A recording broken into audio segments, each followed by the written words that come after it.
Hi guys, good day to everyone out there, whoever's just joining us today. We've got a beautiful panel here, and I'm going to be introducing everyone shortly. And our focus of today's chat is going to be what we have to look forward to in 2021.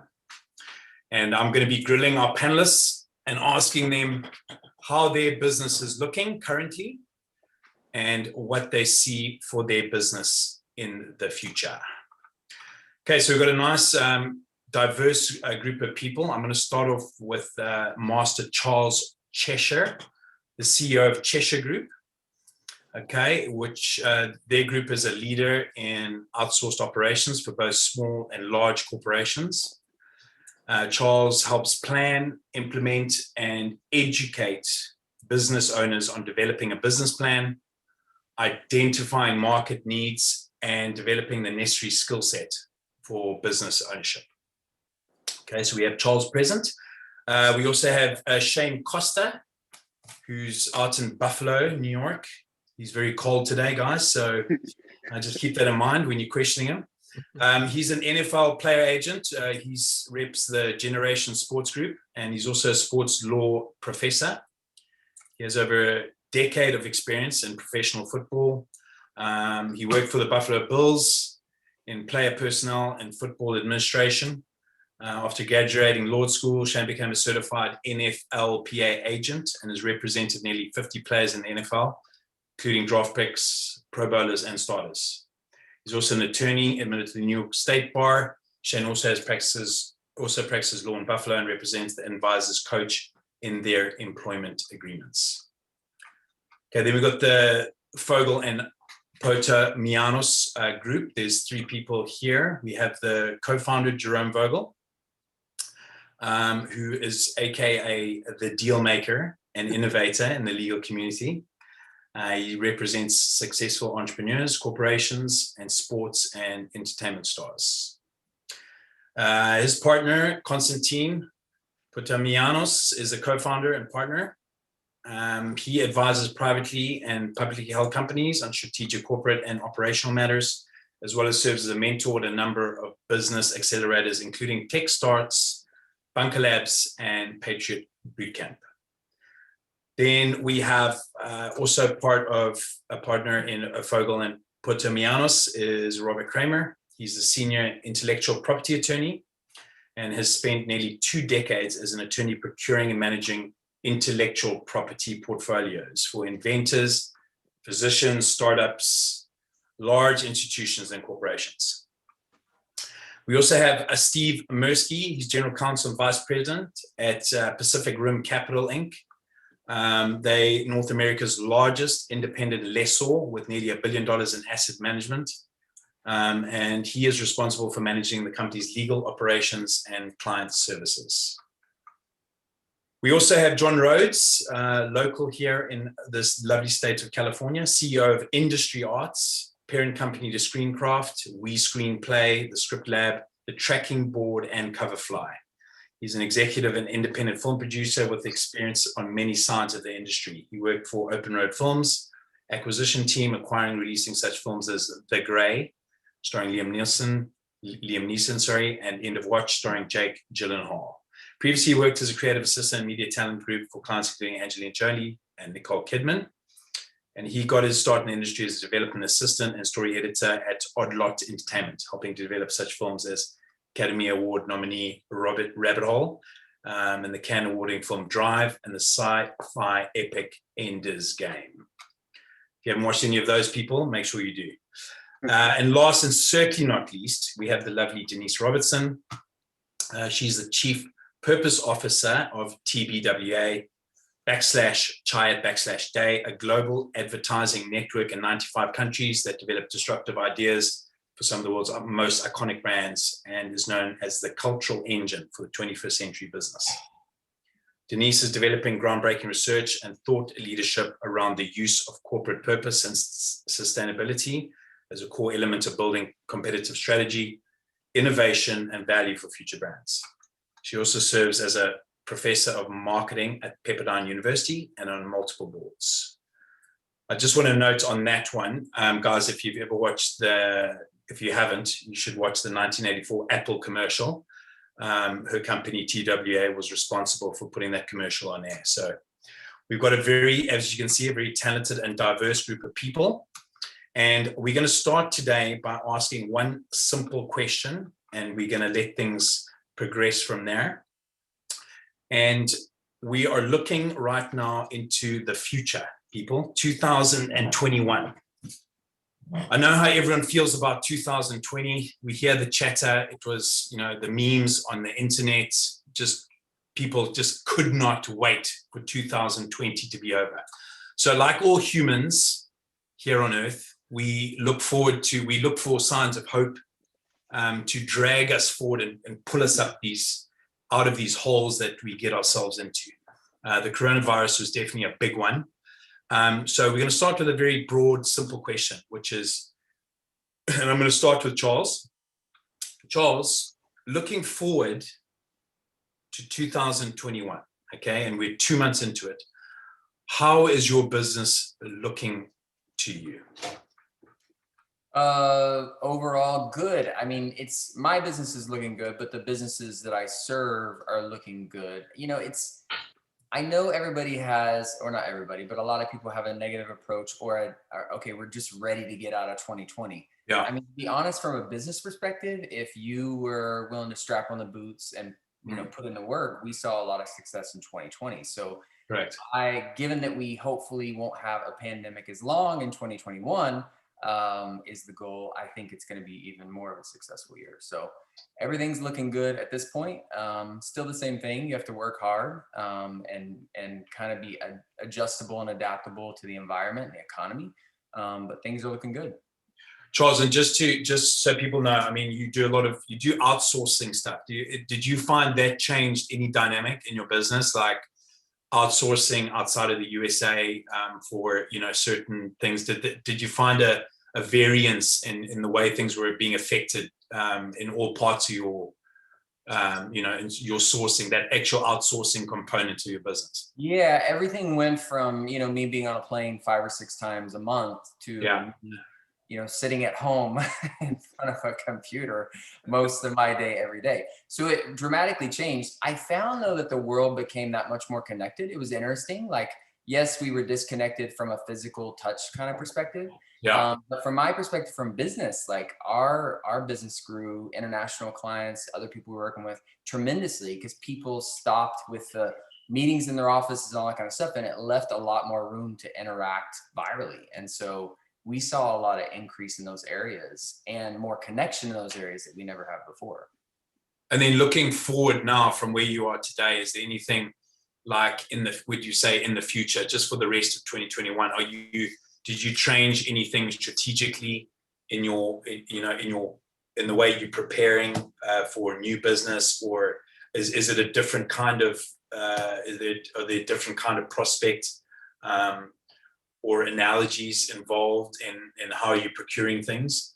Yeah, and that's been kind of our strategy from the get-go. We really focus on ROI, and that yes. ROI is ever changing and ever evolving for each specific company. So okay. 1 month may look different for that company than the next month. They may be performing really well on Facebook ads as an example, and then yes. the next month it's not as good, and so we have to change it up. And so the answer to your question is yes, but we're big believers of constantly adjusting anyways. Like okay. you need to kind of look through a new lens every single month. And so, but do you think that's actually accelerated of actually analyzing and then, making plans, accordingly? In Africa, we call it, I grew up in Zimbabwe, we call it TIA, because in Africa you had to be, it was like there was a virus happening all the time, because one day you would have your business, the next day it would be, confiscated. So then you would have to do these quick pivots. It's what I call the hustle. You got to have. What do you call it? The hustle. Okay, good. Yeah. Okay, thanks for that, Charles. And Shane, what about you in the NFL realm? What's happening there, and what's your hustle at the moment? Yeah, I mean, obviously the Super Bowl just wrapped up yes. this past Sunday. And I think one of the things that was, challenging with 2020 in our business was, whether fans were going to be able to attend games, and what kind of impact that would have, not just this season, but moving forward in terms of salary cap and, representing players. Obviously, it's always a concern with, making sure that they're under contract, and certainly how much they're going to make, and whether fans could attend games or not, is going to affect the salary cap in future years and affect our business in future years. And so all games were played on time. Some of them had fans, some didn't. And I certainly think looking forward in 2021, two things stick out. I mean, one, we're certainly hopeful and optimistic that fans can return to the stadiums, and that the business can kind of return to pre-pandemic levels. And the other thing that was really interesting too, is the work rules for our athletes changed. In the off season of last year, everything was virtual, just like every other industry. Players were working out at home and participating in those things at home. And there's been discussions of doing that again this season. And maybe players and athletes, just like everybody else, doing their workouts at home instead of having to go into the facilities, and kind of reducing that exposure as much as possible. And so that'll be interesting to see if that kind of continues in 2021. But certainly we're hopeful and we're optimistic that fans will be able to return to stands, and we'll have a little bit more normalcy. I noticed in I follow MMA quite extensively, and just saw how that how they pivoted on the fan side. Did you in terms of bottom line, the NFL, I know obviously having fans is one of the most important things, but how important is that on actually on the finance side, bringing in those ticket sales in terms of negotiating contracts and everything else? How important is that? I noticed some TV shows were having TVs in every single seat, and then people would be paying to attend it in a screen format. How pertinent is the ticket sale to everything that you do? Yeah, it's really important. There's no question that in our business, the TV deals are the biggest source of revenue, Yes. because there's way more fans watching at home. But Right. the in-stadium experience is important too. Fans go every week. There's a lot of teams out there that they're sold out for every game because fans love going, and it's part of the viewership experience.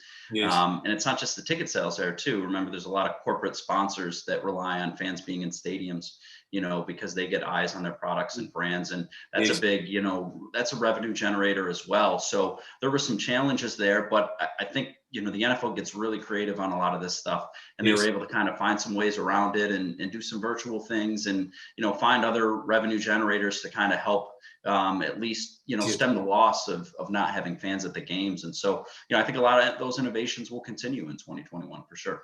How many people attended the Super Bowl? I couldn't make out whether the stadium was full or if it was those cardboard cutouts. I wasn't sure. Yeah. It was 22,000 people attended, and they did a good job with those cardboard cutouts to make it look like it was full for sure. Okay. What was the capacity of the stadium? I think it's like 60 or 70, or around like 60 to 70,000, right around there. I'm not football's been hard for me to grip onto, being a diehard rugby person, coming from the other part of the world. But I've certainly warmed up to it. The halftime show and all the Americanisms, which are so great and which make America so great, were a pleasure, So thanks for that, Shane. Appreciate that input from the NFL side. Jerome, on to you from the lawyer side. I've been talking with you, Jerome, on a couple of things. It seems to me like almost business as usual, because whether there's a pandemic or not, people are having problems, and they need professionals like yourself to iron them out, to understand them, and to create a path forward. So what's your take on how things changed for you coming back from last year into this year, and where do you see yourself materializing your business from that legal perspective? Certainly. No, and I think that, to your point, there's two types of clients and companies. Yes. The first type of company is surviving during COVID. The second type is preparing for the post-COVID future. So what we're going to see is what I would call the Pac-Man effect. Okay. You're going to see larger companies getting stronger and stronger, and they're going to gobble up the smaller companies that are weakened by the pandemic. Okay. And the reason is, and it's going to be this year, I think, because bankruptcies hit a peak of about 13,000 in 2009. And since then, it's been steady about 6,000 a year. But business bankruptcies only ticked up to about 7,000 last year. But I think when the PPP money starts to run out, we had about $10 trillion in money went into the system. I think you're going to see companies that are weary, that have strong brands though, and these larger companies that I'll call Pac-Man companies are going to pounce, take advantage of the opportunity, and grow to meet customer demand and revenue in what I would call the new economy, right? So direct-to-consumer brands, home fitness, telehealth, technology. Yes. We're still going to have a lot of traditional retail and things like that, but I just think that it's this new economy that the dry powder is going to be attracted to in the market, and that's where we're going to see this happening. So I think we saw a record Q4. I think $1.2 trillion in M&A global activity. Wow. I think it's going to be because a lot of stuff was on hold, right, for Q2 and Q3. But I think this year you're going to see a tremendous amount of deal flow. You've got companies who they survived, September 11, 2001. They survived the 2008 recession, and now going through COVID, they've survived. And they said, you know what, no mas. Maybe I was gonna sell 10 years from now. I want to sell now, this year, 2 years. So we're going to help prepare them to get ready for sale. Is there? We're talking about that. Do you think is there a new insurance emerging to combat stuff like this? Like, are insurance companies going to be offering some, because obviously you've seen the state of a lot of businesses. I owned a few gyms. I sold before the pandemic. I was lucky to have done that in essence, because I know a lot of my friends are, raging against a difficult machine right now. Mm-hmm. Is that something that else is going to come out legally in terms of protecting your business, protecting your assets against stuff like this? Again, the Quibi effect. If they'd known that their whole thing was going to be a success or failure because of a virus, could they have taken out an insurance policy to stop that or quit that happening? Yeah, I think buyers are very sophisticated of companies, and they're looking to see, do you have business interruption insurance?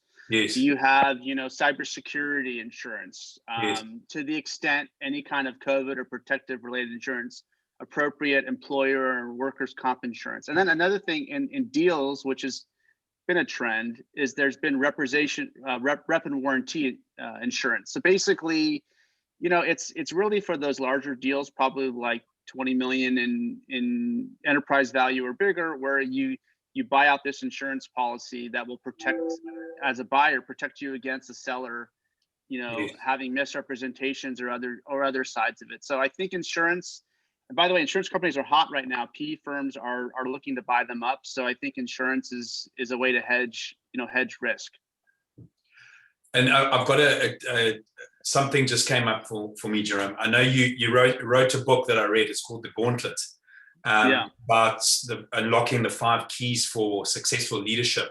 And I honestly, I couldn't think of a better time to have, a leadership in a situation like this, where you don't know what's coming. It's not like you can get up in the morning and be the same leader. You have to have these qualities, which you so beautifully touched on, service, vision, coachability, courage, and transformation. And I thought that, not just because you wrote the book, but I think that that's one of the key things I think that people are starting to realize, to have those kind of, or develop those traits within themselves, to be able to lead in a time which is so uncertain. And, you think back to, the world wars. I'm not saying that we're in a world war, but something where you just don't know the future.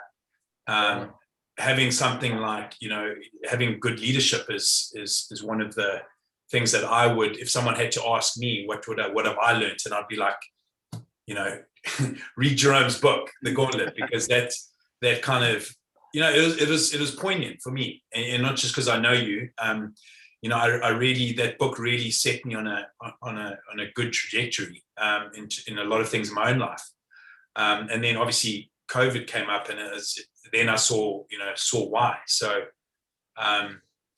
thanks for that, Jerome. Thanks for that. I really appreciate you saying your that insight, and thanks for if anyone wants to wants to know about the book, let me know and I can help you out with that. Okay, so on to Constantine, your partner in arms.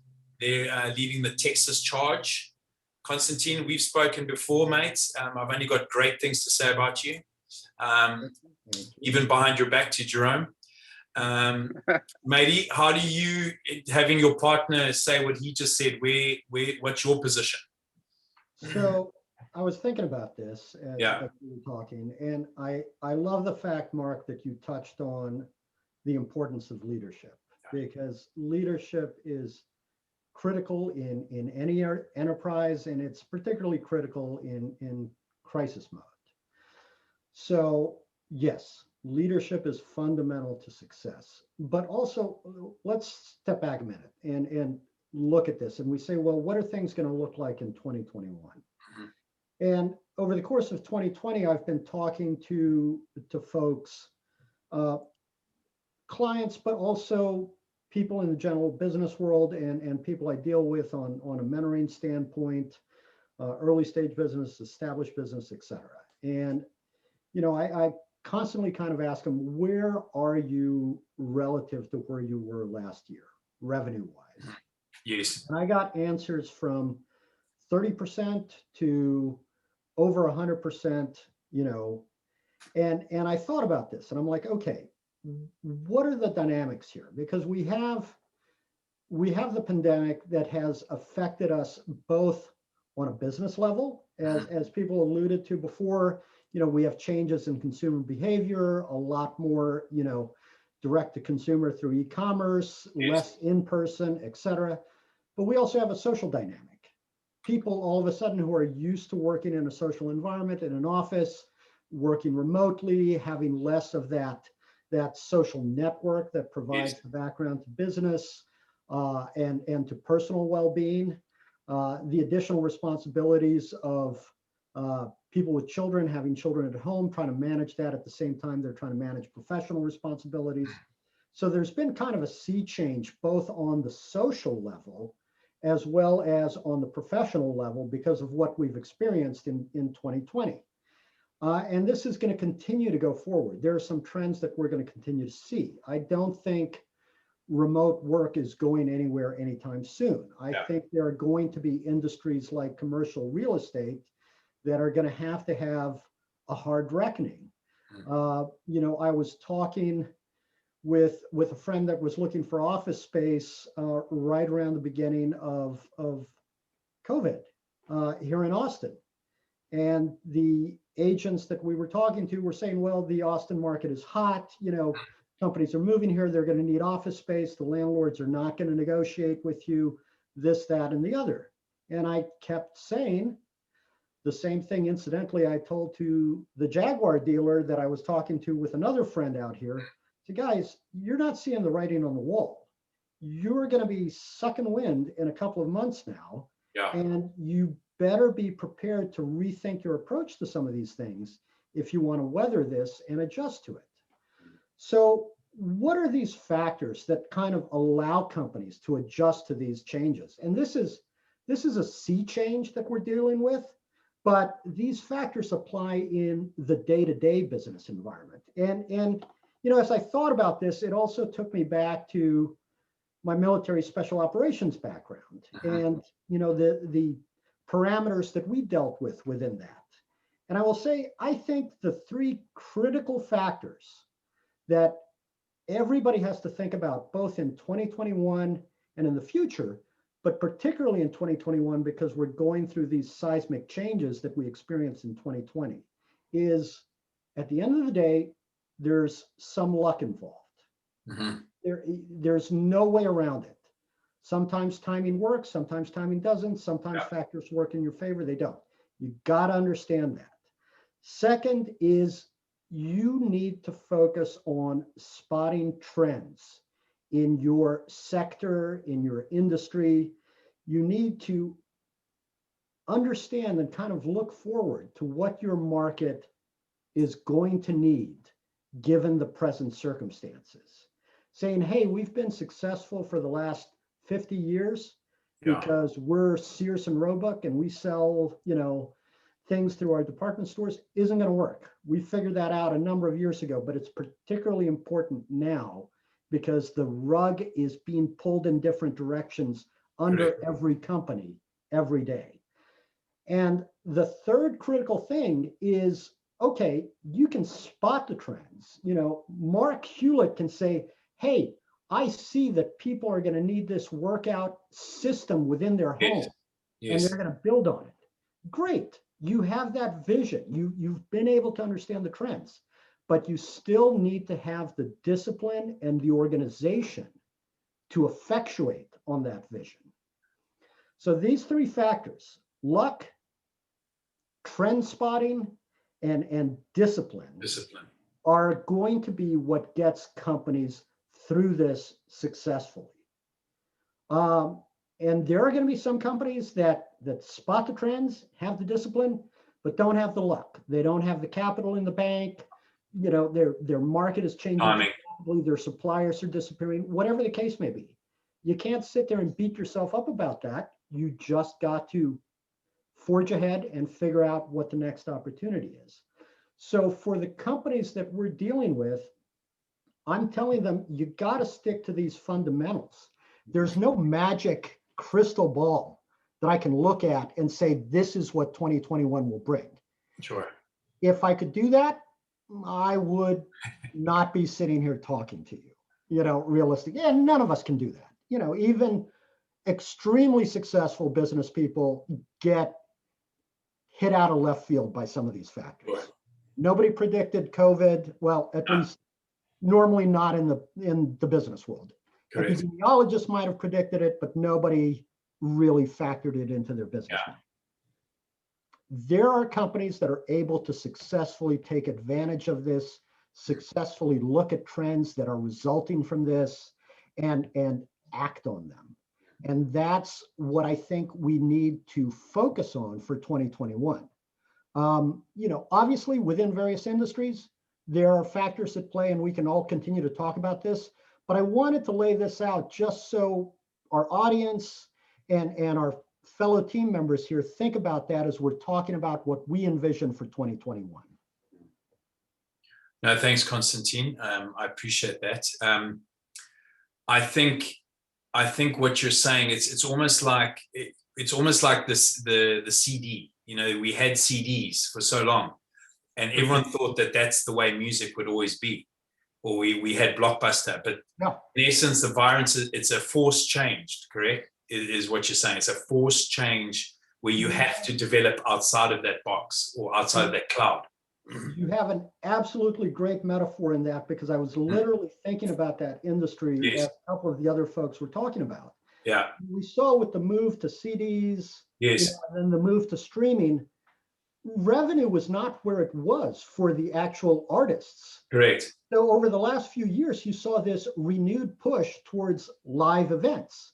Correct. And those were a big moneymaker for major artists. Yeah. And we saw over the course of the last year that cratered because live events were no longer possible. So there we have a prime example of an industry that needs to understand how they can continue to make this work for the artists, for the producers, for all these factors that COVID has impacted in a big way, that we don't know if and when some of these prior ways of doing business will work.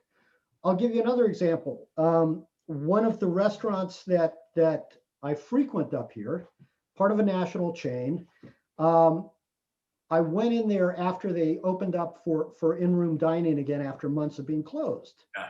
And I asked the GM, how are you guys doing? He said, surprisingly, Constantine, we're at 110% of where we were.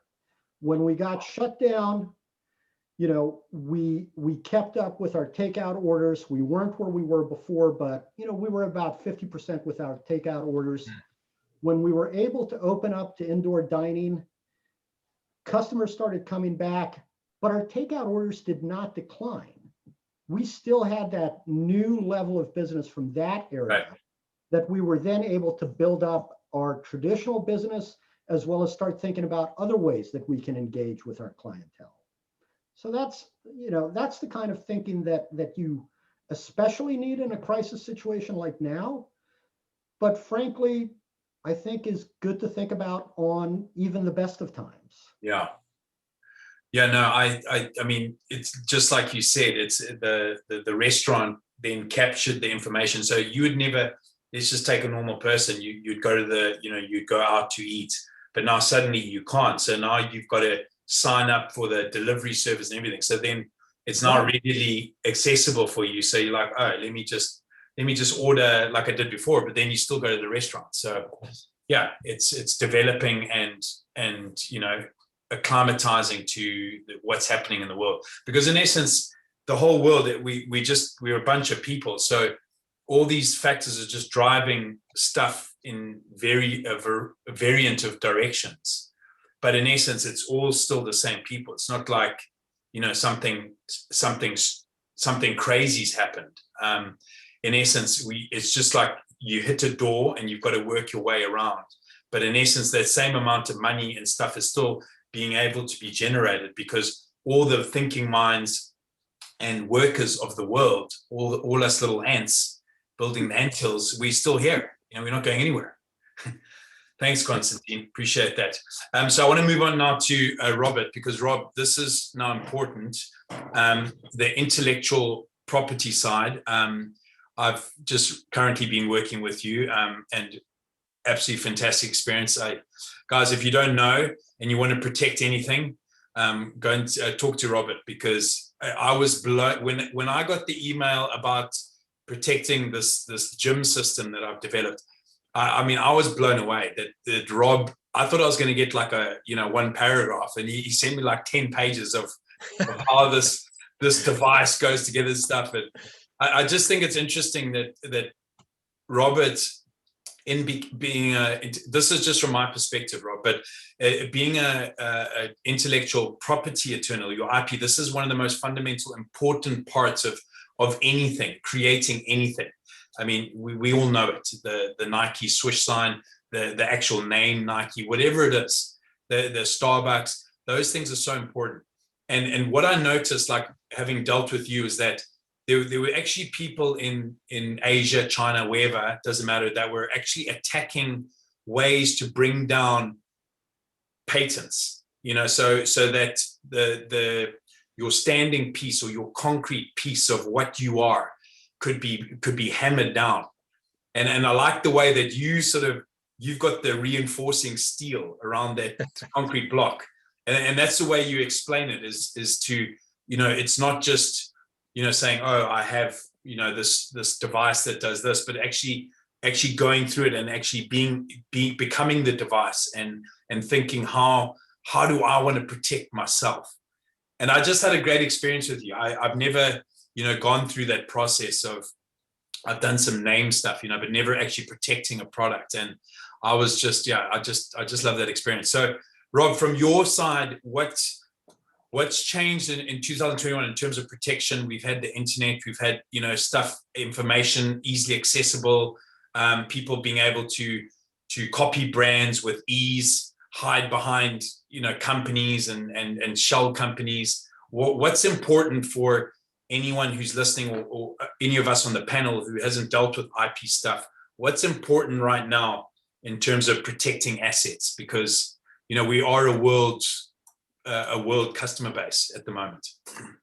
Yeah, absolutely. First, I just want to say thanks for the kind words on the intellectual property that we did.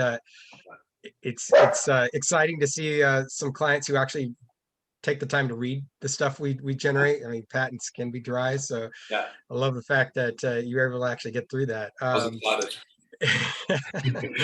Now, yeah. So as the thing about intellectual property is it's very technology and industry specific. And as everyone knows here, COVID and the ramifications of lockdowns and has not been equally kind to all industries. It's somewhat of a tale of two cities. You have certain industries and technologies, that, for example, like direct to consumer, recreation, that it's every day is Christmas right now, and so they're in this mode of how do we build, how do we protect, how do we do more? And on the other side of the coin is, some industries that are just getting crushed. For example, medical devices, aviation. Those industries are either looking to shutter their intellectual property or put it on a holding pattern. And so there's this dichotomy of how to approach this practice based on where your clientele is. If your clientele is based on consumer products, you have the ability to ramp up their work. On the inverse, there are going to be clients that need help with how to consolidate. If the bottom line is that we've got X amount of dollars and we need to keep certain things afloat, IP, unfortunately, is going to be one of the areas some of these companies will look to say, yeah, that's an expense that maybe we can forgo right now. Yeah. And that can be catastrophic for them. So a lot of opportunity exists in helping those clients who are in this, well, I just need to, ride this storm, see what we can do, is what we can do to help them, again, consolidate, find areas where they may have redundancies, really bring their intellectual property, really refine it to where is the meat of their technology, and then build on that, maybe trim the fat. Rob, and then and what's happened, like if you compare your, just over the last, just your business of doing IP, are more people, like you said, right now, people are foregoing some of that, just, for the variety of reasons you mentioned, but is IP, is that something, given the current market, is that something that people want to do on a holding off, like you said, or is it just because of the situation? Are people more hesitant right now just because they want to see what happens and, or get a more sure footing before they spend that money protecting stuff? Or how has your industry or market changed in the last 18 months? Like looking forward to 2021, do you think you're become busier, or? It really will be a factor of who you're aligned with and what industries you're working in. I think mainly because if we look at this realistically, none of the problems of 2020 are going away for some of these industry sectors. Right. This is not going to be, okay, I could see the light at the end of the tunnel for some of these guys. We just simply don't know from an aviation standpoint when they're going to get returned to normalcy, if they ever do. And so, if you are, intellectual property can tend to be very specific to technology. So to the extent your practice is built around an industry that is having tough times, you're going to need to modify your practice to being able to add value to these companies and really help them get through this storm, in a sense, again, by really refining what is the essence of their intellectual property, what is it that you cannot forego, and find ways to, again, trim the fat for them. To your question, are we seeing companies hesitant? Yes. If you have $10 and $9 of those dollars are going to be needed to keep these employees and keep business rolling, and you have $2 left in your IP, you're gonna find certain things that you're just gonna have to cut off, and it's just it's an unfortunate nature for some of these companies, some of these industries, but I think there is potential there, with the right structuring to help them, through these tough times. Rob, but like there's more, like obviously some industries have accelerated, so there's more people online now per se, because more people are shopping online and all that sort of stuff. So is that side of your IP, is that something that people are trying to protect more?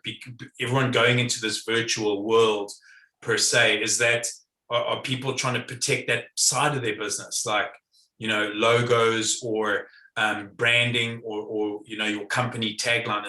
Are those things being protected only from an online perspective, forgetting about the traditional IP protection?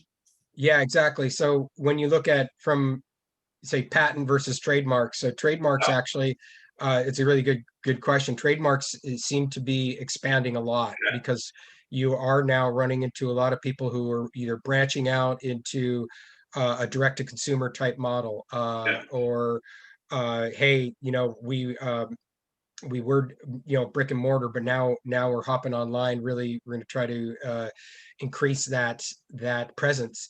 And so what is, even though you may not have a patent in a certain area on a product, you're wanting to protect your brand, and so there are a lot of issues with other companies, either copying your brand. Yes. And so there is an increase in that type of intellectual property, as compared to patents, which can be very expensive and are more defensive.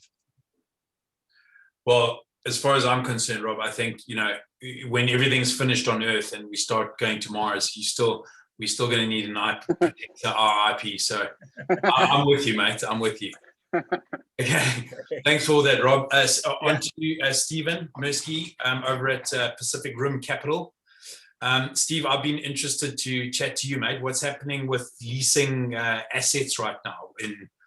You cover the whole spectrum, right? You do warehouse, agricultural, like everything, correct? Yes, basically, if a client wants to lease something or not buy it, then we're the ones that will help finance the transaction. And really, that's just the first part. The asset at the end of the day is a means for us to syndicate the transaction and accelerate income. Yeah. So for us, one of the things that we've been lucky to do is that we specialize in financing with Fortune 500, Fortune 100 companies.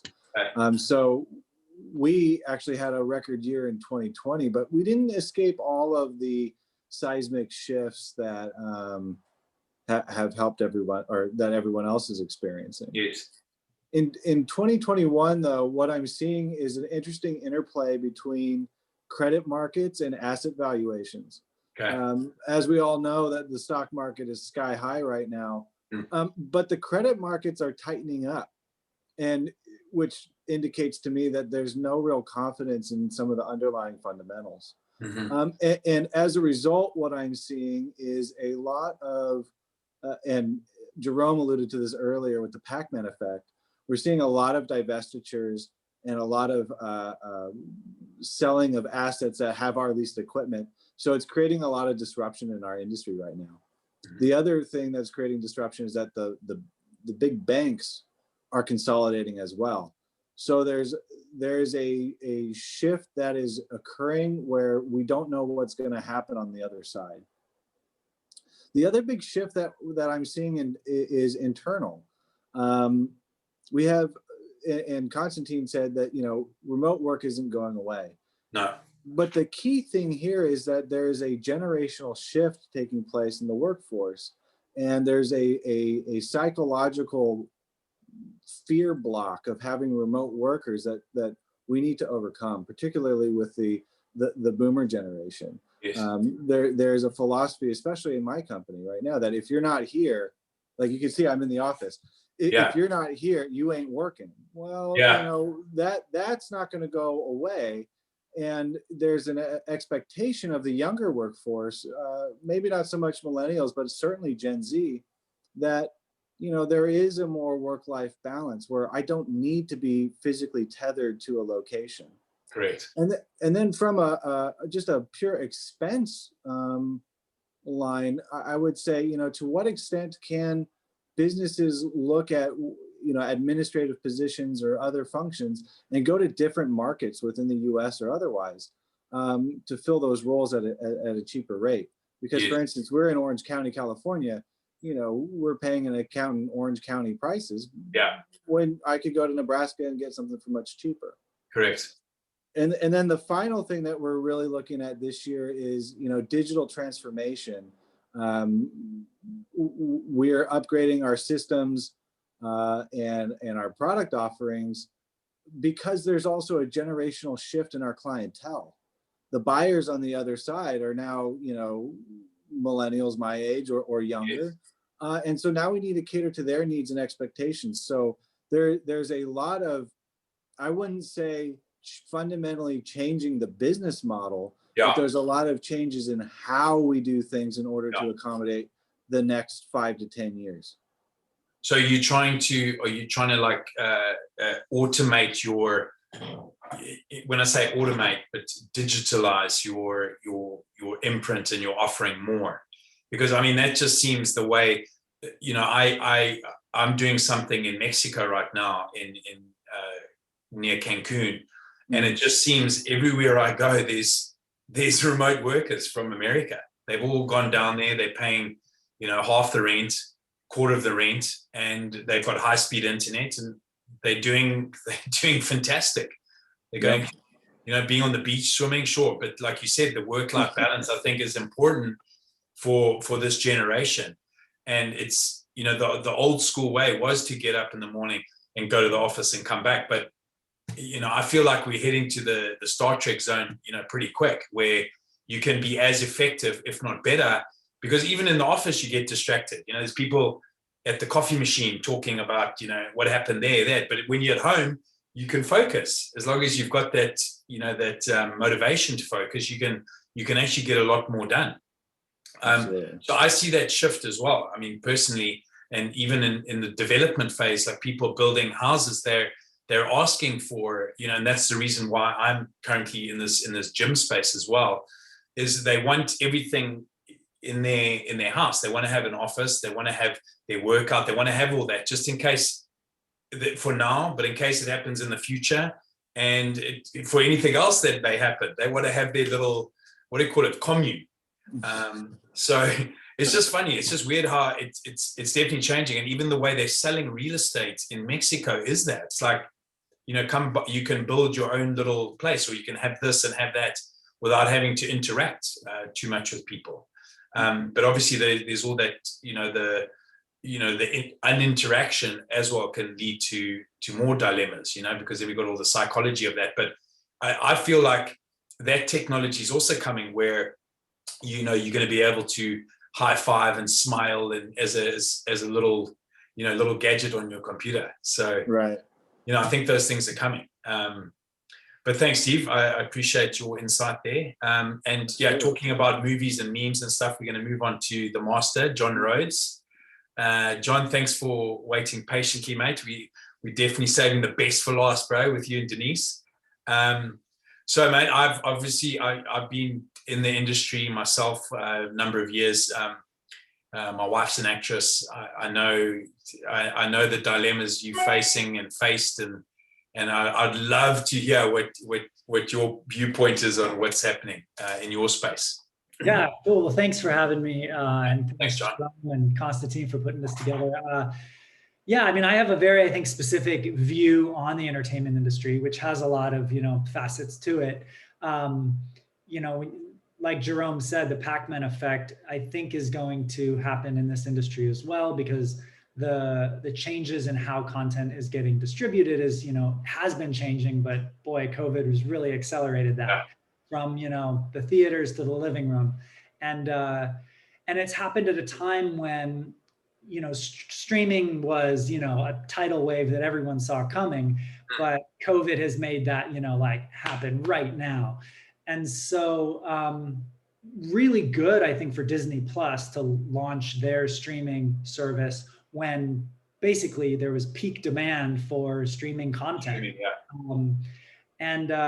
You mentioned Quibi, and I maybe I'll disagree with you a little bit on the reason why Quibi failed. I think Quibi failed in spite of having basically an audience served to it on a silver platter with all of this renewed online attention.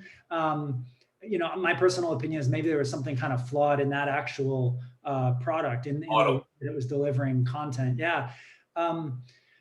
So my experience is really on talent discovery and how I call it the nicheification of the entertainment industry.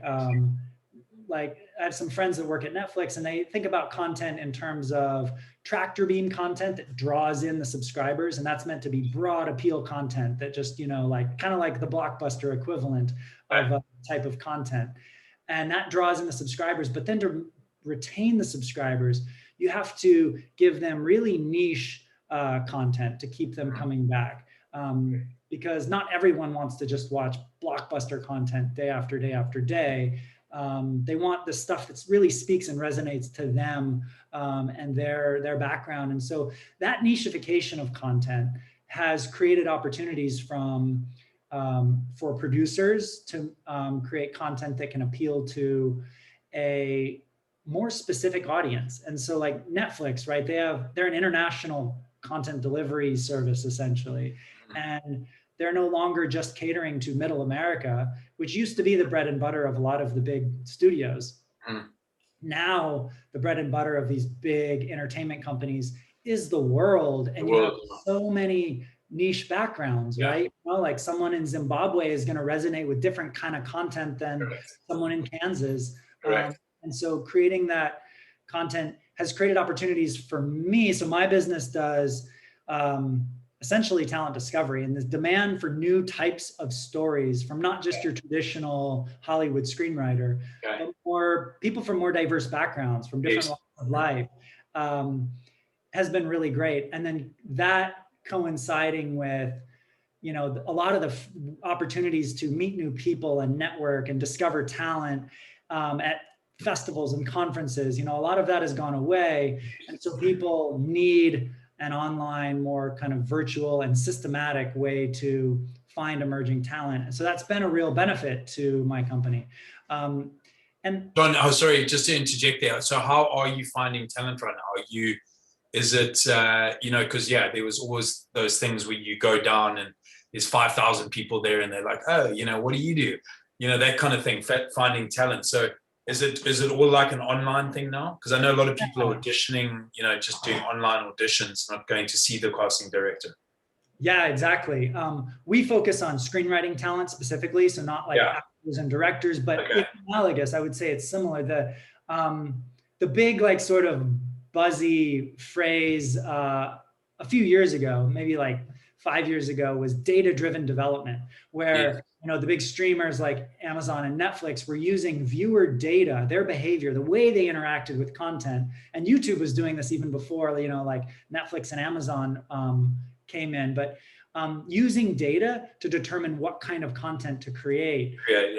We're using data to now acquire and discover talent. So we call it data-driven talent discovery. So instead of, you know, like a film festival or a conference, a lot of that is sort of planned serendipity. You know, you get a lot of sort of like-minded or similarly interested people together, and people are going to meet and connect serendipitously. But in the same way that I like to say our platform is like Rotten Tomatoes meets Match.com for screenwriters. You know, Rotten Tomatoes is an aggregator of data on film and TV reviews. We're aggregating data on emerging talent. And then the Match.com is sort of where the online dating analogy comes in, you know? And it's very, I guess the entertainment industry in a way is like dating, but instead of looking for romance, you're looking for creative chemistry with people that can share your vision on a project.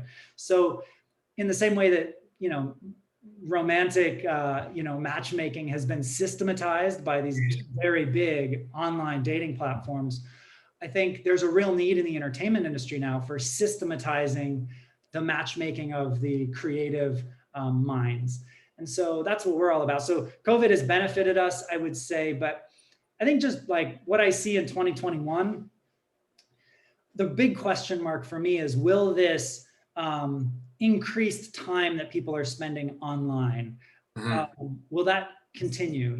I call it the COVID lift for any online and e-commerce businesses and platforms.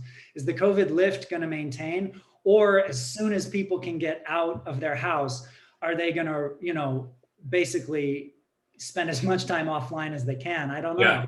I think that's the real big question. So we're, I think all online businesses, and ours included, we're hoping that this increased time spent online is going to maintain, and the habits that people have learned adopting. Like, I don't think Zoom is going away. I think what we're doing now is here to stay. It's more efficient, right? I didn't have to sit in traffic to drive across town to meet you all. And it's more efficient. You can do more of this in a day. Correct. So I think that it remains to be seen, how people's online behavior is going to be changed for good. I think everyone has the attribute of FOMO, John, a fear of missing out. And I think everyone's gonna just carry on, mate. It's gonna be the upward trend. But thanks for that. Thanks for sharing, John. Appreciate it. Guys, so we're nearing end of close. So I definitely want to hear what Denise has to say. More in the similar vein. Denise Robertson, the Chief Purpose Officer. I love your title. Thank you. So Denise, you're the last person on the panel, and I'd love you to share just a little bit about what you do at TVWA, Chat Day. I think your company is amazing. I love the website. It's very sort of off the straight line. Your advertising campaigns in the past are phenomenal. So I think, just chatting, more into what John was just saying, you're also in essence, into that screen creating content in essence for brands. And being at, the marketing at Pepperdine, where was your business, or where, you don't have to go back so much, but where do you see things moving forward? Yeah, I have a slightly different take and a bit of a different perspective, because I think people are changing right before our very eyes. They're changing the way they consume. They're changing the way they invest. They're changing the way of who they want to work for and why, what they care about and what's important. And I think that entire landscape is shifting right in front of us. Take that, combine it with 2020 and the crises that evolved. We all know COVID was a massive crisis, but we also have things like social, political, financial, and environmental inequities, and take all of that and sort of mix it up. And we've intensified these values. And I believe that the speed and transparency of technology has sort of shifted us into this era where corporate purpose has been put on a center stage, and there's no going back. So if we look at this notion of modern stakeholders, it's no longer just one dimension we're playing with. We're playing across this entire arc of people and needs. And what's on the rise? People who care about things, people who are looking with more scrutiny, people that are developing a different POV around this, because it's been a really dramatic time. So if I look at 2021, I think it's going to be the year of accountability. We've had a lot of brands make big promises. And right now, because of technology, because of the speed at which things happen, and because we can see all these statistics rolling out with a changing landscape, I think they're going to be under a magnifying glass. So what is that going to do? I think we're going to see winners and losers. So I think the companies and the brands that are smart enough to really anchor to their corporate purpose, use it in a way that's proactive, it's authentic, and it creates a new dimension of their corporate strategy. It'll allow them to enable growth, create value, all these really positive things, and it becomes an innovation center. I think these big brands that feel like, oh God, I have to be in this conversation, but they're doing it very reactively. They feel like they have to have something. It's not been well researched. They've not listened long enough. It's not anchored to anything. They're just going to write big checks, and it's going to turn into an epic loss center. So to win in 2021, you're really going to have to make good on your promises, and you're going to have to walk your talk. And consumers smell BS a mile away, as do investors and everyone around the stakeholder wheel. So I think the ones that really hit this proactively and make it part of their business strategy, they win. The ones that don't and keep reflexively sort of knee-jerk responding things, writing big checks, making statements, but have nothing there to support it, I think they're going to lose. Yep. Is that, do you think also that's because of the transparency that's being enabled by people being able to speak their minds? That's what's also causing this quick effect. Yeah, we have 18-year-olds. They're looking at board composition of cosmetics companies. That's never happened before. And they're voting with their dollars. So I don't see this going backward. And if we look at some of the emerging trends, it's things like a younger generation compensation in terms of employee and attaining talent. That's fifth. Values alignment is number one for them. So good luck attracting or retaining top talent. Good luck fooling your consumers with making empty promises and jumping on the bandwagon if it's not strategic and embedded and all the good juicy stuff that goes along with it. I couldn't agree with you more, Denise. I mean, I come from Zimbabwe, and the only way you could get around what you're saying is if you're like Robert Mugabe, totalitarian government, owned the newspaper, and you could control all those bits. But right now, there's no control. No one can really control everything. I think the Bitcoin is one of those prime examples of what's really happening in the world. And I think your analogy of things changing right now in the present, it's a great thing. You have a kid, and then you don't see your kid for 10 years. You come back and it's 10 years old. You're like, wow, you've grown. But that's kind of, you're watching that development happen, right thing. And I think we're living in in one of the most epic times, Absolutely. We've had some lads on the panel talk about, IP and making things defensible and all the things you have to do. But another interesting way of doing that is if you really live into your purpose in a truly authentic way, you differentiate in a way that's very hard to replicate. You sort of carve out this white space for yourself. And if you're living your values and you're doing that in a very specific way, the differentiation strategy is profound. Do you have did you major in psychology? I actually did not, but I do a lot of that. I'm also getting a doctoral degree right now, and they put me through the ringer in making sure that we really think through the furthest reaching ramifications of not just looking at the bottom line profit, but what's good for the planet and how those work synergistically. And I think that's incredibly possible. Not only that, I think it's powerful. But further to that, but too, it's everyone living into their purpose, right? Because then we all create what we meant to create. That's it. Okay, well, ladies and gentlemen, thank you. That was inspiring and momentous in numerous ways. I loved hearing everything you all had to say. I think it's Jerome, you can attest to this, but I think we're going to do a Q&A just for anyone to ask anything, or any of the panelists want to ask other panelists stuff, or yes, a few minutes for Q&A, maybe a question or two. We have a few minutes for that. Q&A, guys. If anyone wants to ask anyone from what they were speaking about, any questions, please feel free to stick up your hand, and we'll have the question. Any questions? Oh, John's got a question. John, what do you need there, mate? I'm curious to dive a little bit more into what Denise was saying. I love that. How at your company are you finding purpose, and like in concrete ways, how does the purpose, translate to things that benefit the company, either, the culture that increases the productivity of the organization, or in the quality of work that you're doing, or the customers that you're attracting? Every company is unique. It's kind of like a thumbprint, and each comes with a different business case they're trying to solve for. So we've got folks that one of a Fortune 200 financial services company, I think the youngest tenure I've met is someone that's been there 15 years, like 30, 35, 40 years. So they don't have employee turnover.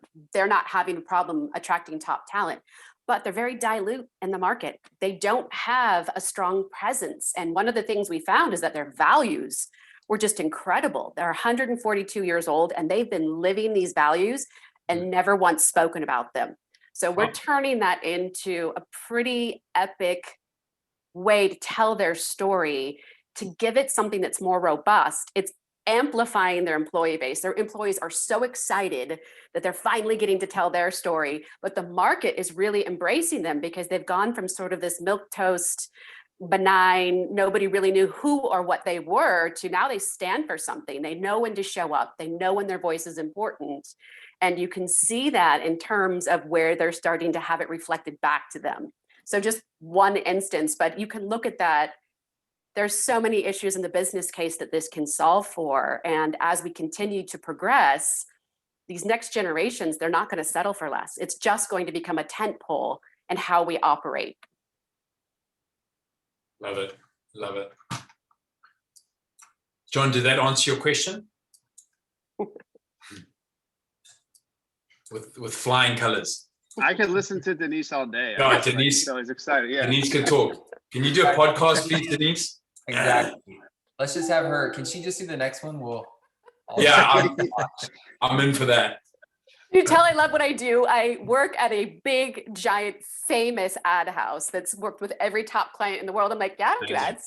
I don't do ads at all. I look at it. I know it's really cool. They're beautiful, but that's not what I do. Yeah. Okay. Anyone else got any other questions, or anyone want to make a statement to imprint while we are recording, so you can look back on it and say, I said that? I'll make a bold statement just because I go ahead. These a lot. This is my daily pulpit. I'm banging down. Beautiful. If you are a brand, a company, whatever you want to call yourself, don't feel like you're obligated to speak. Listen first. Collect that information and be super clear if it aligns with your values, with your purpose, with who your organization is about. So listen first before you ever go to talking. And then really use this, listen before you speak, be authentic, accountable to your commitments, and then act. We have a lot of folks that got themselves in trouble last year because they felt that incredible pressure to speak. And sometimes it's just not where you should be speaking, and your time and energy will be better suited, more authentic, and more genuine elsewhere. So resist the urge, take a moment, take a beat, listen, really do your due diligence. And then if it's the right time, come out authentically and make sure you are walking that talk. That's a beautiful, beautiful last sentence there, Denise. Thank you. I'm going to be testing everyone to make sure they're doing that. Okay. Time we talk. Okay. Anyone else got anything they want to add or say to the world? Jerome said, don't talk about politics. But I said, well, look, I'm from Africa. I've never voted in my life because there's always only one government that wins. So I'm not going to say anything about politics. Jay, I think, I didn't say it exactly that way. I kind of just said, hey, let's steer clear of it a little if we can. You did a good job. You did a good job. Thanks for that. Thanks. I was planning if we did all the intros within 30 minutes, I was going to just talk on politics for 30 minutes. But then everyone kept talking, so crushed my goals. They just crushed. Okay, well, I think if no one else has anything to add or anything to comment or question, I think that we're going to start winding down slowly but surely. And I just want to say to everyone, thank you all for coming in and for joining. Thank you very much to Jerome, who's the number one lawyer, number one organizer on the planet. Keeps reminding me, he's like, I got golf next week, and he keeps texting me to make sure that I remember. So thank you, Jerome. Thank you for being so awesome. Thank you. Lovely to meet all of you. John, Robert, Denise, Mike, Charles, Shane. Wishing you guys all the very, very best for 2021. And if you need any help in fitness, just please don't hesitate to give me a call. Or if you just want to get something off your chest, Jerome has my contact details. I'm a good listener. Denise, I'm a good listener. Yeah, big thank you to all the panelists. Thank you guys so much. Thank you. Thank you for know your the time. audience know how busy it's. You want something done, you give it to a busy person. These panelists are extremely busy, so I want to thank them all for coming on with us. I really appreciate it. Great Absolutely. conversation, everyone. Thank you. Thank you so much. Thank you. Thanks, guys. Enjoy it wherever you are, and we'll be in Thanks, touch. everyone. Thank you. Thanks, Jerome. Thanks. Bye.